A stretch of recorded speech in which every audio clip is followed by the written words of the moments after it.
You are now listening to the God of Vibes podcast with your host, Lily K.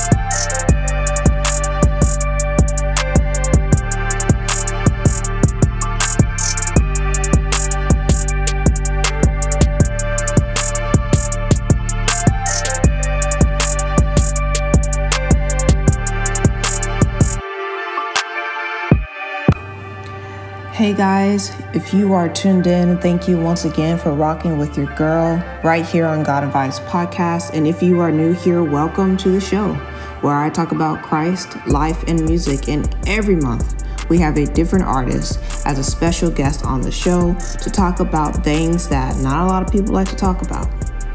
Now, if you aren't new here, once again, I just want to say thank you for being part of the GNV family and even taking time out just to listen and be encouraged by the words that are helping you in your daily walk, not only with Christ, but in life. Now, guys, today's episode, we will definitely dive in and talk about how you're not too old for God. And what I mean by this is that there is no specific age as to when God will use any of his children to bring forth change and to make a difference in this world we live in. In the beginning of May, I have been studying the book of Genesis, and the Holy Spirit mentioned that I needed to talk about specifically how we are not too old to be used by God. Age is not a limit to God. Age is not a limit factor to God. God is not limited by our age.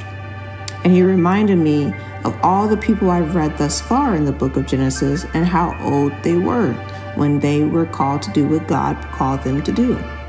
So why not? Let's take a look into all the men and women thus far in Genesis who were able to accomplish the will of God. First, we all start off with Adam. Now, we all know that he's the first human, first man to become flesh and blood on earth. Right? He was also the first man God had anointed him with to name all the animals and to have dominion over the earth, his realm, the Garden of Eden, right? However, after the fall of man, after getting booted and kicked out of the Garden of Eden, God still blessed and graced him to where he lived to the age of 930 years old. Now, mind you, he did have a lot of sons and daughters, so Cain and Abel just weren't his only children. He did have multiple children, right? But in Genesis chapter 5, verse 1 through 32, it goes into specific and great detail on how humanity grew and became independent families and tribes all through Adam and Eve. Now, we have Noah. Now, as we all know, his family was preserved by God. Why? Because in Noah's time, they had fallen angels, which are called Nephilims, who were sleeping with human women, which created giants. And because Noah's family was the only family who was not tainted with the evilness around them, with the sin of fallen angels sleeping with human women, their DNA was not mixed together with the Nephilims. Noah found favor in God's eyesight. And because of that, God made Noah an heir of righteousness. Now, at the time of building the ark, Noah was 600 years old. That's when God flooded the earth, when Noah was 600 years old. Now, after the flood was over, after the water receded, Noah lived up to be 950 years old. Now, mind you, prior to Noah building the ark, prior to God saying that he was going to flood the earth, God said he was going to cut humanity's lifespan to 120 years old. That's crazy, because even after God allowed the earth to be flooded, receded the water for 40 days and 40 nights, and Noah and his family were able to continue their legacy and expand, their family and bloodline, he still graced Noah to live up to 950 years old. That's longer than Adam. And then next we have Abraham, who who was Abraham, right? But he was also known as Abraham. Now, God called him to be the father of many nations. And we see as to why, honestly, because Abraham was found faithful. In Genesis 18, verse 17 through 19, the Lord says that Abraham will certainly become a great and mighty nation. Now, Abraham grew to become an old man, and the Lord had blessed him in every way. What people tend to forget is that wherever God called Abraham to go, he went, and he would set up an altar for the Lord out of obedience. Now, for Abraham, he passed away at the age of 175 years old. That's longer than 120. God graced him to live that long. Next, we have Abraham's wife, Sarai, also known as Sarah. Now, in Genesis chapter 18, throughout this whole chapter, we see how the Lord appeared to Abraham along with two other men. Now, to give a backstory, these three men, right, were out visiting Sodom and Gomorrah as they had heard about the detestable things that was going on in that city and in the city surrounding it, that it reached the ears of God in heaven, to where he had to come down in human form to see for himself. If you ask me, I would too, because what in the world is going on, right? So on the way to Sodom and Gomorrah, they stopped to visit Abraham and Sarai. Now, mind you, Sarai believed that because of her old age, she thought it was a hindrance because she was at, age 99? She believed that God couldn't use her to where she could have her first child. She thought because of her old age, she was useless, that she couldn't do what other women could do. She couldn't have a child. She would just die, not having a child. She thought that what was impossible for her was not possible for God. Right? But when the Lord told Abraham in verse 10 of chapter 18, he said, "I will return to you about this time next year, and your wife Sarah will have a son." However, Sarah's in the tent. She hears it, but she's not believing it. So she sits there and laughs. She chuckles because why would this man say that I would, knowing goodness well I'm close to 100 years old? And she did have her own child at that age. And because of that, Sarah became the mother of a nation and an ancestor of Jesus. A lot of people don't know that she was an ancestor of Jesus. She lived up to be 127 years old. And lastly, we see Joseph, who at a young age was his father's favorite son out of his 12 brothers. He had a calling on his life, and he was meant to be a king, and God confirmed it through the 2 dreams he's had. Now, mind you, when Joseph shared with his family and his brothers, they didn't agree with him because they didn't believe that he would be a king. They also didn't believe that these dreams were of God. How could they be? So because of that, they became jealous, his brothers. They became envious, and their heart and spirit was not in the right space. Now, his father Jacob, which is the son of Abraham, he didn't believe his son either to that point. So his 10 brothers plotted against him. However, his only brother, Reuben, was the only one out of the 12 who really stuck up for Joseph and wanted to make sure that his brothers didn't kill him, but he'd hide his brother. Now, we all know the story, how they sold his brother into slavery, right? They dipped his coat that his dad gave him in blood and lied and said that, animals killed him, what have you. But that wasn't the case because God's hand was still on Joseph's life, even at the age of 17. Because then when he went to Egypt, child, yes, he may have worked his way up, but God had a calling on his life. You're never too old and you're never too young for God to use you. And guess what? One day God made him a king. He may have not seen it because who would have ever thought that my brothers tossed me in, this pit. Now I'm being sold to slavery. Now I'm working for the king and I'm in the palace. I get thrown back into a prison and I have to work my way out of that by interpreting dreams to where now I found favor with Pharaoh. So the whole story implies that God had his hand on his life. even at the age of 17. So no matter how old you are or how young you are, God will still use you regardless. Now, you might be saying, okay, well, that's nice and all, but what does that have to do with me? Well, have you ever questioned why you're not where God has called you to be because of your age might be a hindrance? Have you ever felt as if God couldn't use you because of your age? Listen, I believe we all have. There's not one person on this earth who feels as if their age has, a big part in playing when it comes to achieving everything in their life that they want. When we look in Genesis, we can see how many men and women of God were used by God at an older age. Hear me. Your age is not a roadblock. Your mindset in believing it that it is a roadblock. God used Noah to build the ark when he was 600 years old. He passed away when he was 950 years old. So what does that tell you? God is not limited. If they could do it at their old age in the Bible, you can do it too at your age right now.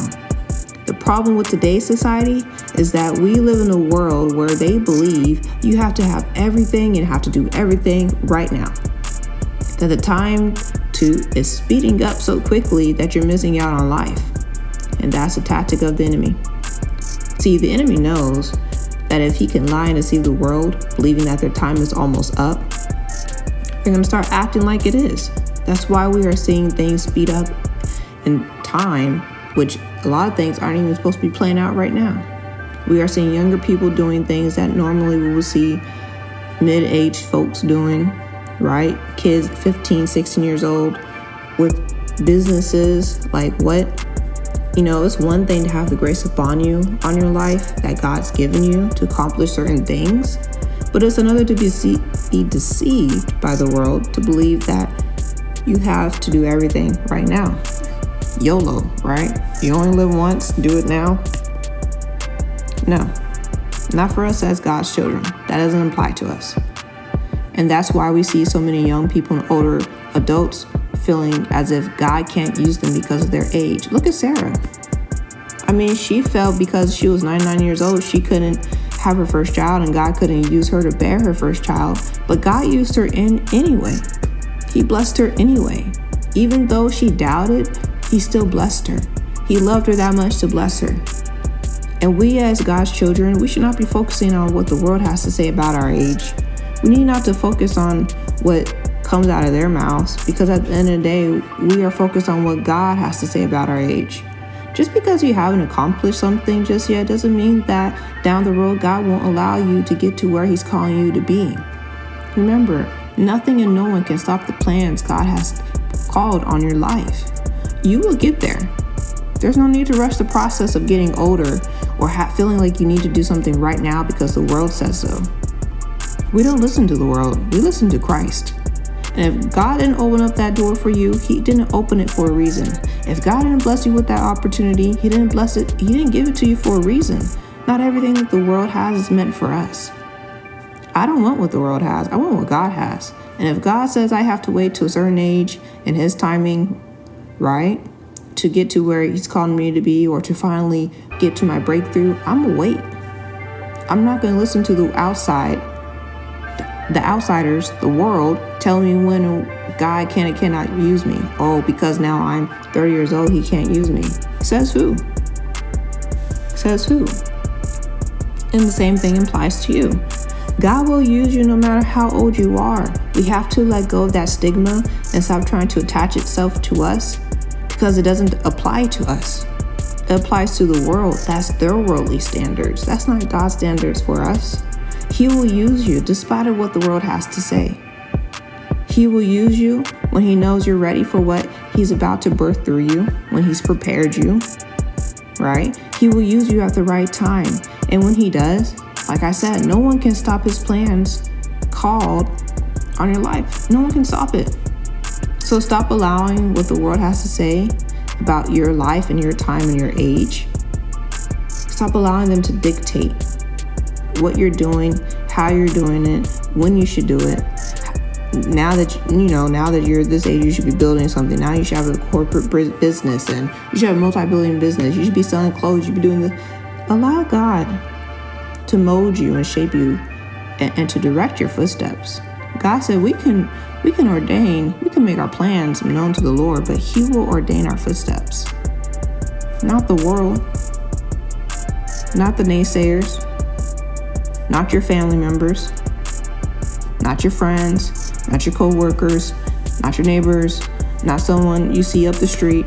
No, God, only God can tell you when it's time. Only God can tell you when it's time to move. Only God can tell you. Only God can ordain your footsteps. No one else can do that but God.